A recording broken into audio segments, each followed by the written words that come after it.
Harry Potter and the White Wizard, Chapter 1, The Dream. The dream transported Harry to a barren landscape beneath a sky devoid of stars. Before him, a mountain ablaze with fire dominated the horizon, its flames casting an ominous glow on the surroundings. The sight was terrifying. Amidst the fiery roar of enormous black dragons and the poisonous fumes of darkness, figures emerged cloaked in black, flying dreadful scaled bird-like creatures, emanating a dread far surpassing any Dementor's chill as they silently circled the mountain. In this dream, two figures caught Harry's attention. One was a tall, old man with a flowing white beard and robes that shimmered in the red light of the fires below, standing like an ancient mighty king upon the edge of doom. Next to him was a smaller figure, terror upon his face frozen where he stood in fear. In a moment that chilled Harry to the bone, the tall figure lifted the smaller one, casting him into the fiery mountain. As the scene shifted, Harry found himself in a village of small, jovial beings, their laughter a stark contrast to the previous scene. They lived in peace, untouched by the darkness of the mountain, finding delight in cultivating their gardens, enjoying leisurely strolls along winding paths, and gathering for cheerful parties in cozy homes built within hills. But the dream took a final, unsettling turn. Harry saw a figure emerging from the shadows, a man with a bald head and the snake-like features of Lord Voldemort. The sight jolted Harry. The Voldemort he knew had long, straight white hair, a stark contrast to the bald figure before him. The strangeness was deeply disconcerting, leaving Harry with a sense of confusion. As the vision of the bald Voldemort loomed in his mind, Harry's dream abruptly ended. He was jolted awake by Ron shaking him violently. "For fuck's sake, Harry, wake up.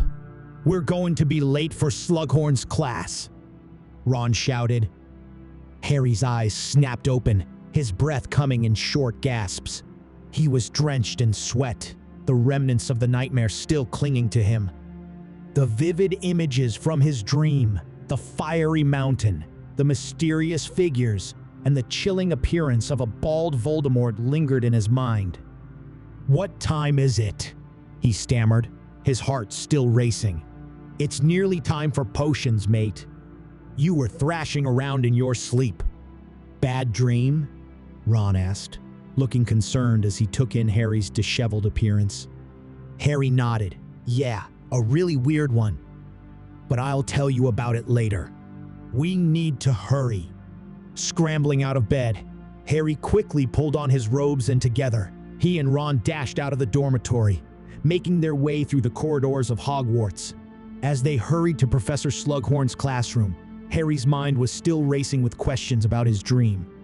It was unlike anything he had ever experienced. The threat of Voldemort had been growing ever since his return had been witnessed at the Ministry.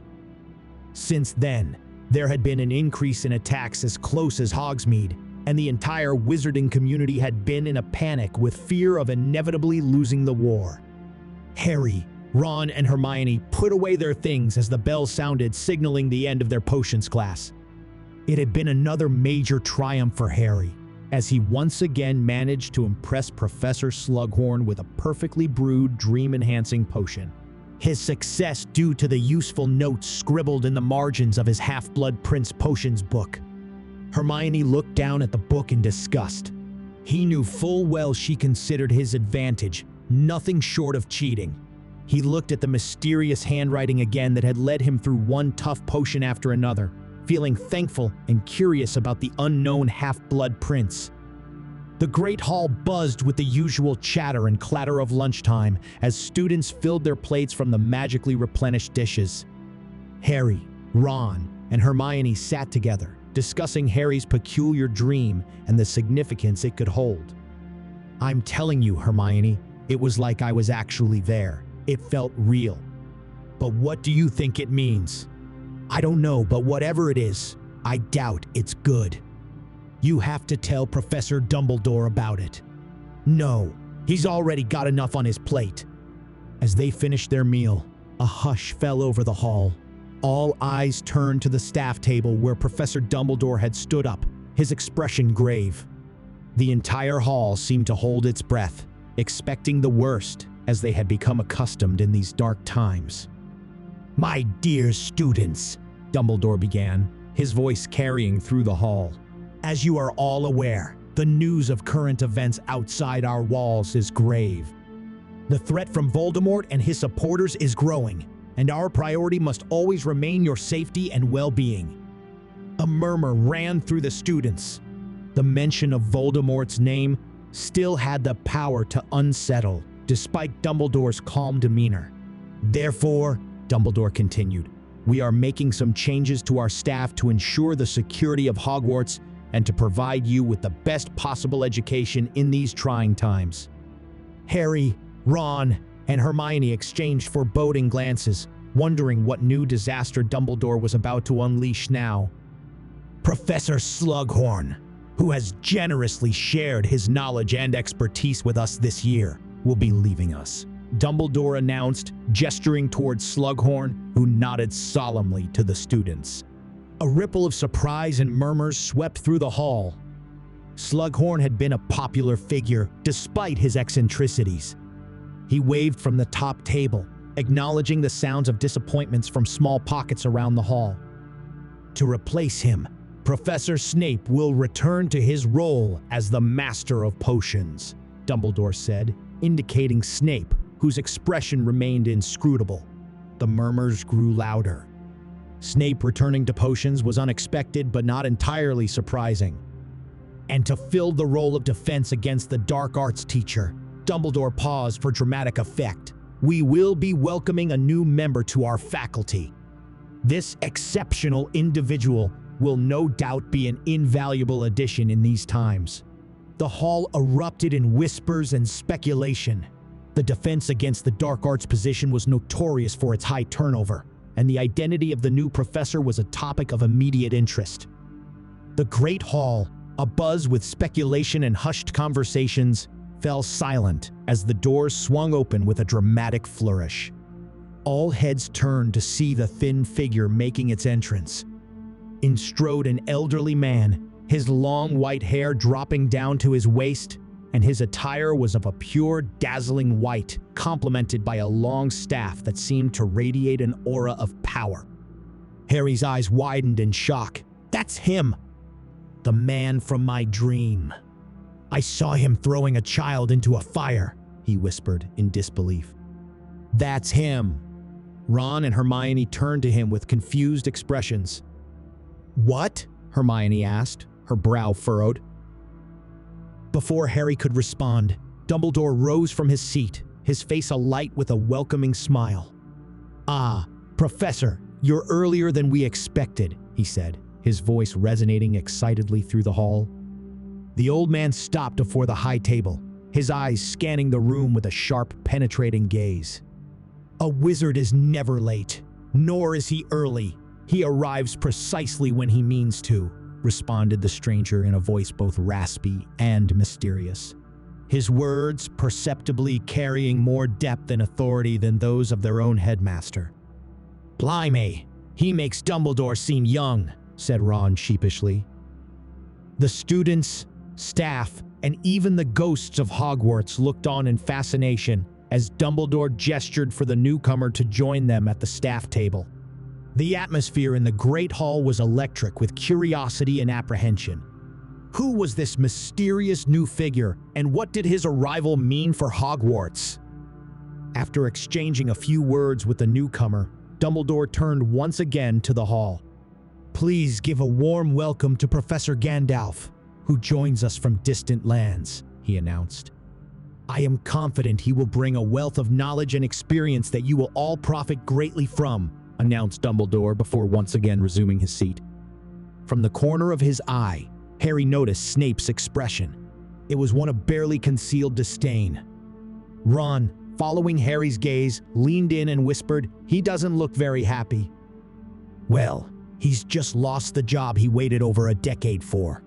"I'm not surprised," responded Hermione in a low voice, her eyes fixed on Snape. Turning back to the staff table, Harry's attention was drawn to Professor Gandalf, who had produced a long, smoking pipe and was in the process of lighting it. Professor McGonagall, sitting beside him, wore a look of mild disapproval, her lips pursed in a silent reprimand. "Gandalf, I've never heard of him. Have you, Hermione?" Harry asked. "No, I don't think so," replied Hermione, her brow furrowed in thought. "He doesn't appear in any of the books I've read." As the three of them watched, Professor Gandalf took a deep puff from his pipe, sending a small cloud of smoke into the air. The sight was so out of place in the Great Hall that the entire hall looked on in silence, transfixed. "We'd better go before we're late for class," Hermione said finally, breaking the spell of the moment. The trio stood up, still exchanging speculative glances and theories about their new professor. As they made their way out of the Great Hall, Harry couldn't shake the feeling that Professor Gandalf's arrival was more significant than a simple staff change. "Don't forget you have your lesson with Dumbledore this evening, Harry," Hermione reminded. Harry nodded. "I'll see you both later." Later that evening, as his lesson with Dumbledore drew to a close, both headmaster and students sat across from one another, at opposing ends of his enormous desk, discussing the significance of the most recent memory Dumbledore had managed to procure. "Well, Harry, I think that's enough for today. It is enough to understand that Voldemort split his soul into multiple pieces and hid those pieces. We'll continue where we left off next time," smiled Dumbledore. "Off to bed now." But Harry couldn't resist asking the burning question on his mind. "Professor, I have a question." "Yes, Harry. Who is Professor Gandalf?" Dumbledore paused, his fingers forming a triangle in front of him as he regarded Harry over the top of his glasses. His eyes seemed to delve into a deeper, more distant place. "Professor Gandalf," he began slowly, "is a bit of an enigma, even to myself, I must admit. He applied for the role of Defense Against the Dark Arts teacher, and due to the lack of alternative candidates, one of whom was on the register, I had no choice but to accept." "But who is he, Professor? I've never heard of him." Dumbledore again paused before responding. "It is not my place to say, Harry. You have your first lesson with him tomorrow, I believe.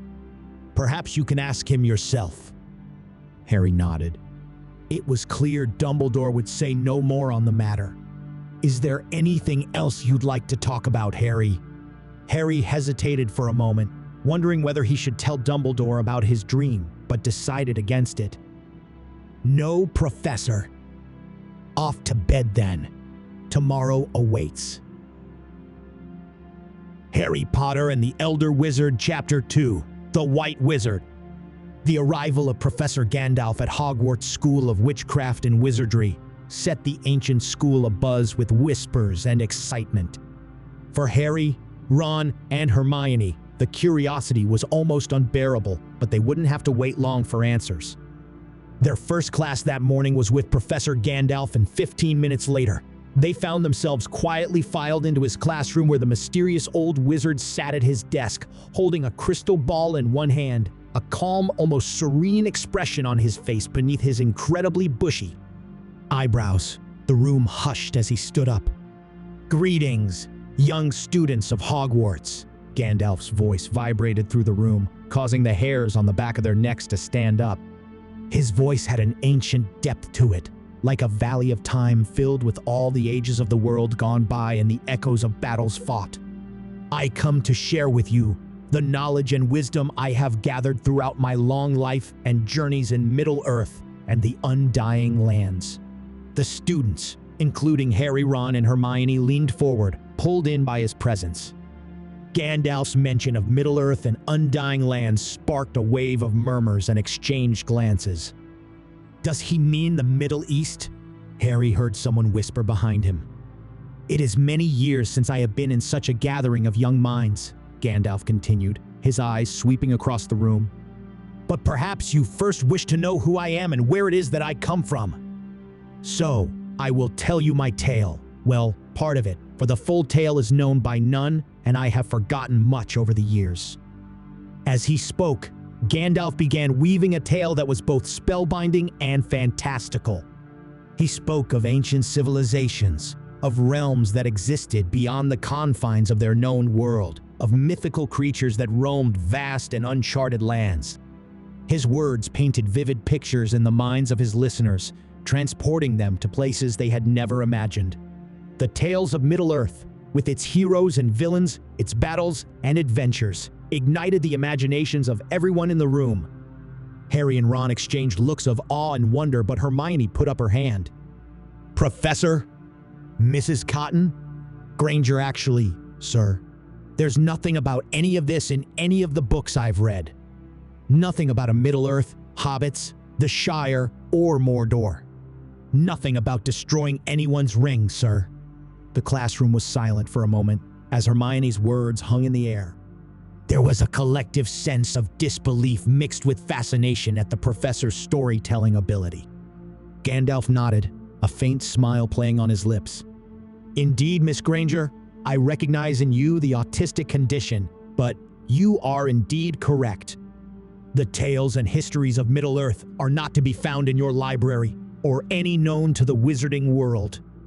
These are stories from a time and a place far removed from your own, from an age that predates the known history of magic as you understand it, predating recorded history itself. In fact, and there are some rings which are just not meant to be destroyed, Miss Cotton." He finished with a wink. The students exchanged slightly bewildered and unsettled looks. Gandalf's gaze swept across the room, his eyes reflecting the depth of his knowledge. "The world I come from, the world of Middle-earth, existed nearly 50,000 years ago. It was a time of great heroes and terrible villains, of epic battles and profound magic. The tales of that age have been lost to time, save for a few who remember and carry them forward." Harry, Ron, and Hermione listened intently. Harry's thoughts were on the dream he had had of the Fiery Mountain, the Dark Riders, and the figure of Gandalf himself. Could it be that his dream was a glimpse into this ancient world? Hermione's hand shot up again. "But Professor, how is it possible for you to be here, in our time? How did you travel from your world to ours?" Gandalf leaned against his desk, his eyes momentarily distant as if recalling a long-forgotten memory. "I have remained enduring while all others perished." Ron, who had been silent, finally spoke up. "But why are you here, Professor? Why come to Hogwarts?" Gandalf's expression turned serious. "I am here because the fate of your world stands upon the edge of a knife. If uncorrected, it too will fall to darkness and ruin. Your world is ill-equipped to fight such foes. I am here to aid you in your fight against it, to share the wisdom of my age with yours. In my class, you shall learn a new magic, far more powerful and ancient than the feeble sorcery you now consider magic. Dumbledore's army is strong, but Gandalf's is mightier still." The bell rang, signaling the end of the class, but no one moved. They were all too absorbed in Gandalf's words. "Fly, you fools," said Gandalf with a smile, and the students immediately rose from their seats and began leaving the classroom, almost as if compelled by a hidden power in the old wizard's voice. As the days turned into weeks, Gandalf's presence at Hogwarts became a transformative force. Not content with simply teaching the standard magic expected at the school, instead, he delved into the depths of ancient and forgotten arts. He unraveled the mysteries of elven enchantments, revealing the intricate and ethereal nature of their magic. He brought to light the secrets of dwarven runes, showcasing the earthy and powerful essence that lay within their craft. And with great care and caution, he explored the dark arts, not to encourage their usage, but to impart a deeper understanding of their allure and dangers. In his classes, Gandalf imparted his own extraordinary magic, surpassing the potency and power of the conventional spells of which they were familiar. He pushed the students to venture beyond the ordinary, urging them to challenge themselves and delve into the depths of their untapped potential. Gandalf emphasized the importance of resilience, teaching them to confront and triumph over obstacles. His teachings transcended the confines of the prescribed curriculum, interweaving profound lessons of morality, courage, and the unyielding strength of fellowship. With each passing day, Gandalf's wisdom and experience became increasingly apparent. He not only led his students on expeditions to the Forbidden Forest, where they had the rare opportunity to encounter magical creatures and witness the importance of coexistence and harmony, but he also regaled them with tales of long-ago adventures with the Ents and Gwaihir, the Windlord. Gandalf's insatiable curiosity kindled their own as he presented them with ancient artifacts, challenging them to decipher forgotten runes and unlock the long-lost secrets of powerful enchantments. Outside the classroom, Gandalf became a steadfast pillar of support for his students, readily offering counsel and guidance to those in need. His door was always open, some students joking he had forgotten how to shut it, and many sought solace in his wise words, finding comfort and reassurance as he provided a puff of Old Toby while offering his invaluable guidance.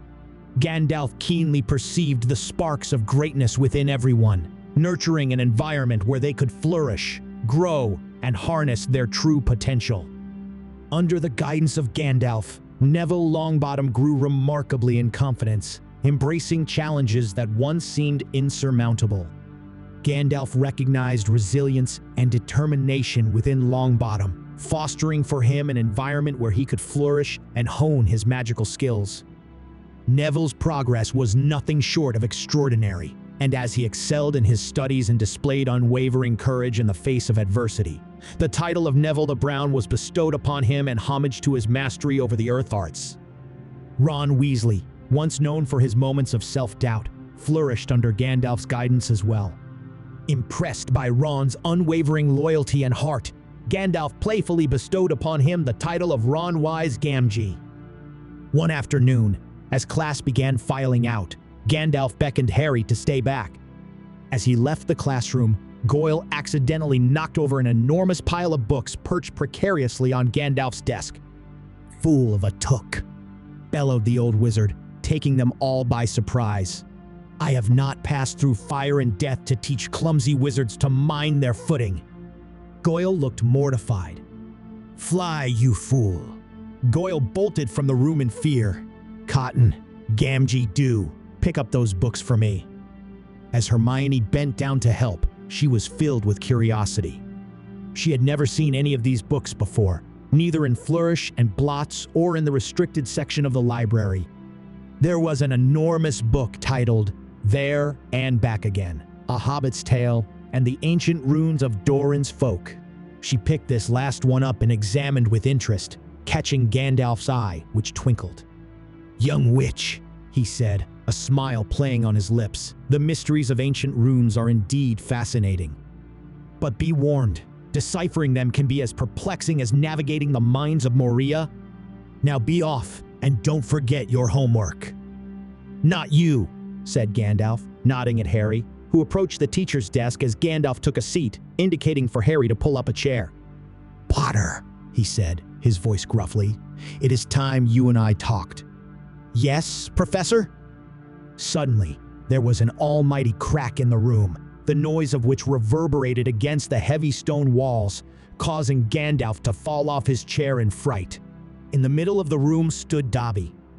After barking a sting of expletives, Gandalf returned to his chair, looking at the stunted creature with a mixture of pity and annoyance.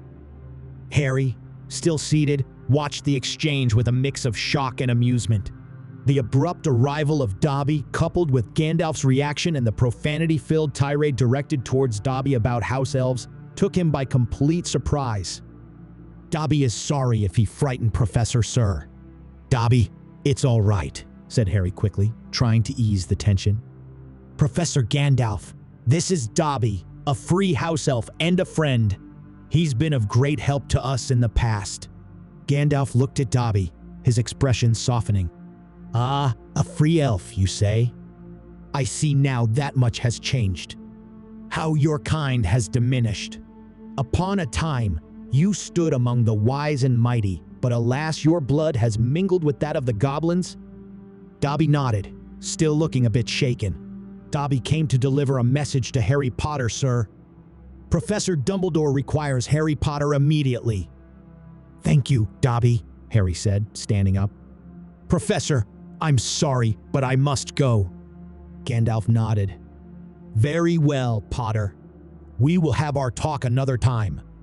But heed my warning before you go. Your enemy Voldemort is not what he seems. There is more at play than you perceive. Go."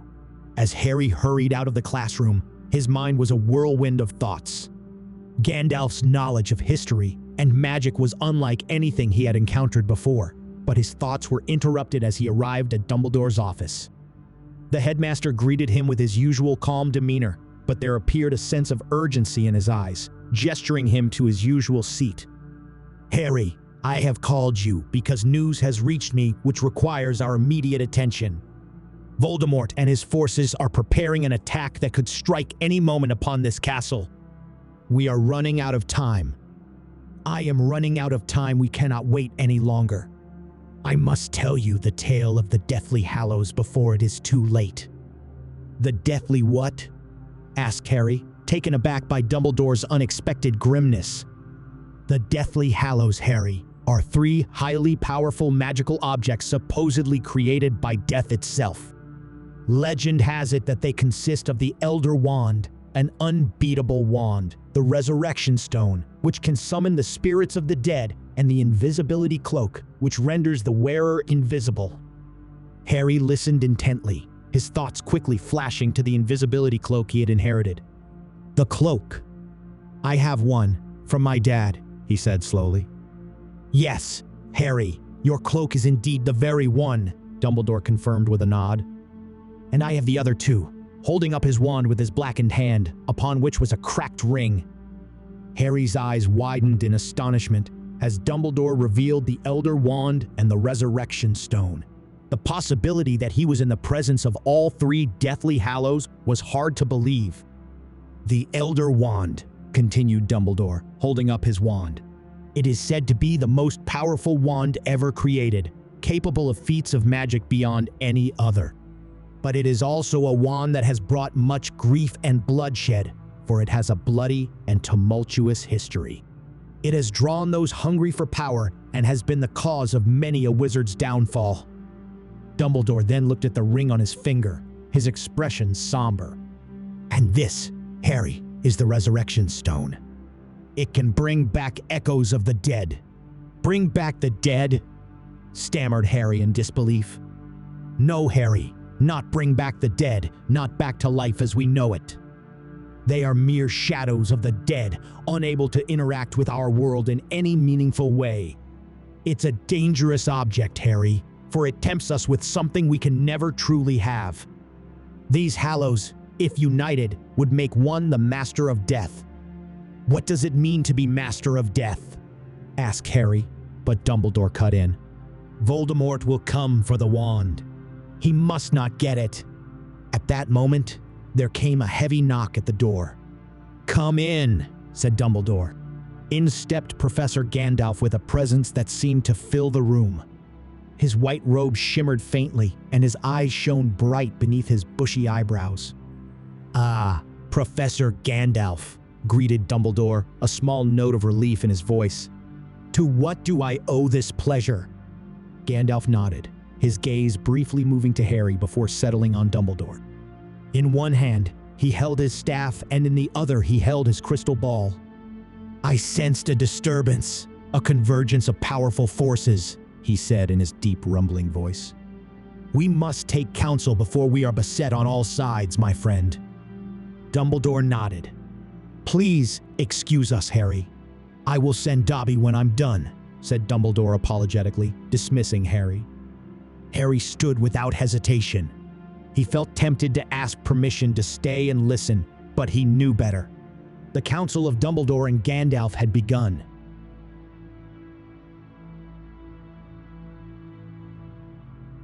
Harry Potter and the White Wizard, Chapter 3, Dumbledore and Gandalf, a Council of the Wise. They sat in the secluded office of the headmaster of Hogwarts, 2 of the greatest wizards of all time. Dumbledore of the wizarding world and Gandalf, a sage from an age long past. The flickering candlelight cast dancing shadows across the room, creating an ambiance that was both comforting and eerie, a fitting backdrop for the weighty discussion that was about to unfold. Gandalf, his imposing figure cloaked in white, broke the silence that had settled between them. "Albus, enlighten me of your plight against the Dark Lord. How fares the battle?" Dumbledore, his face appearing more lined in the dim light, leaned back in his chair. "I will not hide our situation from you, Gandalf. It is indeed dire. Voldemort's power grows inexplicably, and our efforts to stem his tide seem more akin to delaying the inevitable." Gandalf acknowledged with a wave of his hand. "The threads of destiny are entwined in a complex web, Albus. I have seen your struggles with the Deathly Hallows and the Horcruxes, but there is more at play than even you have perceived, and I am sorry to say it is a battle you cannot win." "Not alone." Dumbledore's eyes grew wide. "How do you know of these things?" He raised the crystal ball in his hand and placed it upon Dumbledore's desk. "Through the Palantir, I have seen much. It is one of the original seeing stones, of which your crystal balls are but pale imitation. I have glimpsed your adversary's strategies. His position is formidable. You have seen the Dark Lord and his plans?" "I have, and I have seen how things were meant to be before time was meddled with." "What do you mean time was meddled with? Meddled by whom?" Gandalf leaned forward, his voice now a soft confessional whisper. "I must reveal to you, my friend, the extent of my actions in my world. You see, I was in a desperate situation, striving to change the course of the War of the Ring, which teetered on the brink of disaster," Gandalf recounted, his voice echoing the depth of his sorrow. "The enemy almost claimed the One Ring, and in a moment of desperation, I seized it and, in doing so, vanquished our foe. But it came at a great cost. The loss of many I held dear." Dumbledore's gaze was sympathetic. "As a fellow bearer of burdens, I understand. Such is the price of war, Gandalf. Oftentimes, our victories are drowned with sorrow." Gandalf sighed. "In my grief, I sought to undo the past, having wallowed in my grief for countless millennia. I turned the time-turner back 50,000 years, hoping to bring back those I had lost and alter our dreadful outcome. Alas, my actions had unforeseen and dire consequences." Dumbledore, his expression unreadable, nodded cautiously. "The manipulation of time is a dangerous endeavor, fraught with unforeseen outcomes." Gandalf continued, his voice heavy with regret. "In my efforts, I could not alter the fate of my friends. But worse, much worse, I unleashed an ancient evil into your world that I did not intend. A foe that should have remained buried in the bowels of history." Dumbledore's eyes widened slightly, a sense of realization dawning on him. "You speak of a force other than Voldemort?" "Yes," Gandalf confirmed gravely. "In tearing apart the fabric of time, I inadvertently allowed the spirit of Saruman, corrupt and filled with malice, to endure. This spirit has now merged with Voldemort, making him far more dangerous than I could have imagined." Dumbledore leaned forward, frowning, his hands clasped. "Merged with Voldemort?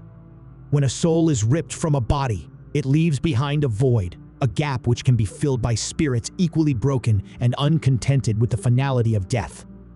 Souls bent upon retribution and destruction of the pure and innocent. When Voldemort created his Horcrux, his body was no longer whole, allowing it to be occupied by a foe beyond this time. It is why Voldemort is far more formidable than he should be.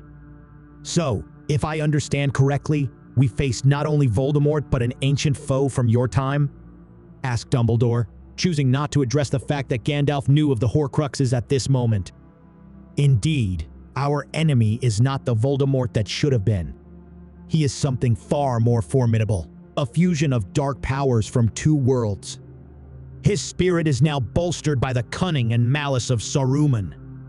Once amongst the wisest of my order, he fell to darkness long ago, corrupted by greed and power.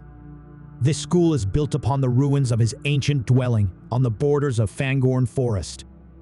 Dumbledore considered Gandalf's words quietly for a moment before responding.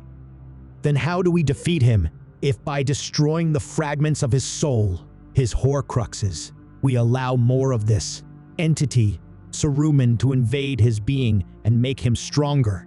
He asked. There is only one way. We must release the fragments of soul that are trapped in these Horcruxes and destabilize his body. Both souls will vie for dominance of one body, perhaps destroying one another, or perhaps it will only make him stronger. A cup can only hold so much tea, if you take my meaning. I confess, I do not know which the likelier outcome, but it is the only way to untether them from immortality. If we simply destroy the Horcrux, then Saruman will have the chance he needs to once more raise his armies and establish his kingdom. A long silence descended in the office as Dumbledore considered Gandalf's news. Suddenly his expression changed to one stricken with grief. Harry Potter, the boy marked by Voldemort, stands at the center of this conflict. Gandalf. He carries a fragment of Voldemort's soul within him, a piece that must be destroyed or removed to defeat Voldemort.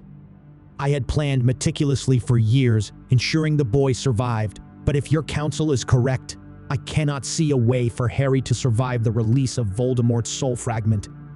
A tear ran down the long nose of Dumbledore. Gandalf smiled. Do not fear, for I bring at least a glimmer of hope, Albus. For I possess the means to extract this fragment from the boy. How? Asked Dumbledore, his face still full of concern. As one might draw poison from a wound, I will draw out this tainted soul, cleansing the boy. You would suck out his soul. In a manner, yes. But at what cost? The loss of his life. Gandalf's eyes twinkled with a hint of his inherent wisdom. No, Albus. The boy will live. The removal of this fragment will not harm him. It's a delicate process, but within my power. Dumbledore's eyes lit up with a renewed sense of hope. Then we must act swiftly. At that moment, Dumbledore called out, Dobby! With a sharp crack, the free house elf appeared beside them, causing Gandalf, still on edge from their tense discussion, to react instinctively. With a swift motion of his staff, Gandalf inadvertently struck out, sending Dobby flying hard across the room. For a moment, confusion reigned. Dumbledore quickly rose from his chair, his expression a mix of concern and surprise. Gandalf, it's Dobby. He means no harm.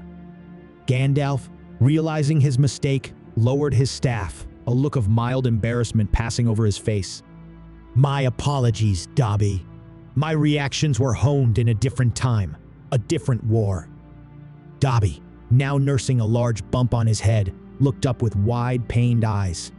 Dumbledore, with a wave of his wand, gently eased the swelling and soothed the bruise. There, Dobby, that should feel better. Dobby nodded, still a bit dazed but visibly better. Dobby is sorry for startling the great wizard, sir.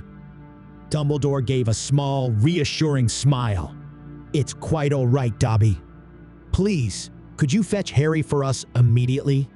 Yes, Professor Dumbledore, sir, Dobby said, still a bit unsteady, but obediently disappearing with another crack to fetch Harry. Once Dobby had left, Dumbledore turned to Gandalf, a wry smile on his face. Our world's surprises can be somewhat jarring at times, even for a wizard of your stature. Gandalf, looking a tad sheepish, nodded. Indeed, Albus. The room settled back into a calm silence, awaiting Harry's arrival. When the door finally opened and Harry stepped in, he could sense a tension in the air.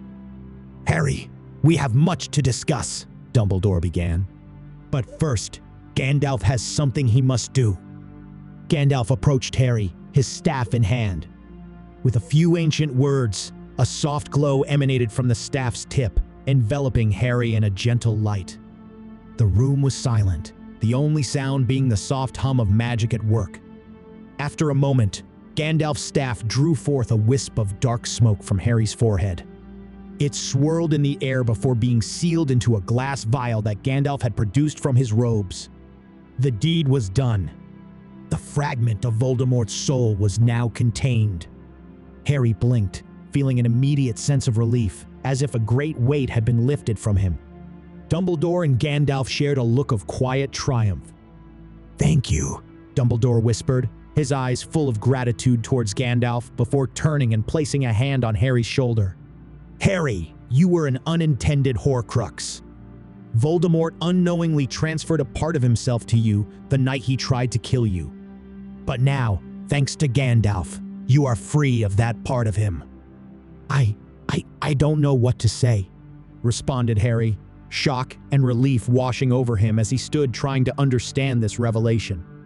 So, he had been a Horcrux this whole time. "There is nothing to say, Harry," Gandalf interjected kindly. "You have been brave beyond measure." Dumbledore gestured towards the door. "You should rest now, Harry. I must continue my talk with Professor Gandalf immediately."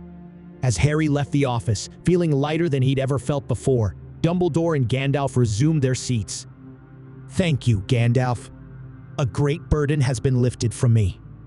My concern for Harry threatened at times my conviction for this war." Gandalf nodded, acknowledging Dumbledore's gratitude. "Now, Albus, we must prepare," Gandalf said, turning serious once again. "The road ahead will be challenging, and you cannot fight this battle alone, Albus. The enemy we face requires our combined strength." Dumbledore showcased his blackened, withered hand. "Unfortunately, my strength has waned, Gandalf. Age and injuries have taken their toll, and I am no longer the wizard I once was." Gandalf studied Dumbledore's withered hand gravely. "This will not do, Albus. We need you at your best if we're going to stand a chance in this war." Dumbledore sighed. "Alas, I have reached my limit. There is not much we can do other than to continue our resistance. Perhaps there is a way." Gandalf reached into the folds of his robe and produced a ring, its gem glinting in the candlelight. "Then accept this gift, Vilya, the Ring of Air. It was borne by Gil-galad and Elrond, and now it is yours. It is an elven ring of healing." As Dumbledore slipped the ring onto the index finger of his blackened hand, a miraculous transformation occurred. With immediate effect, the withered hand restored. His body appeared to regain the vigor of youth, though his eyes retained the wisdom of his years. "Together, Albus, we must confront this darkness. The fate of our worlds hangs in the balance." Dumbledore's eyes, wide with wonder behind his glasses, felt an invigorating surge of strength.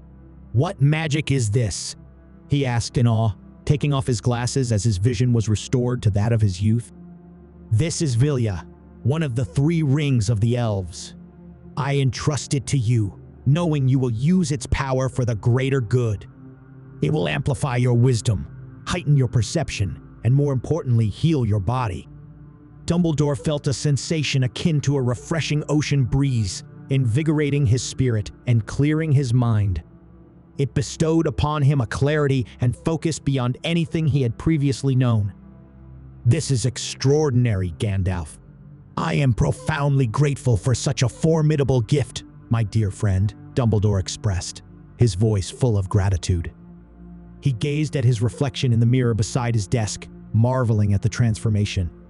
The image staring back was that of his younger self, a man with brown hair, unburdened by age, his vision clear without the need for spectacles.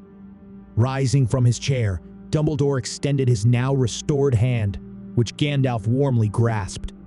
"Together, we shall defeat this darkness, my friend."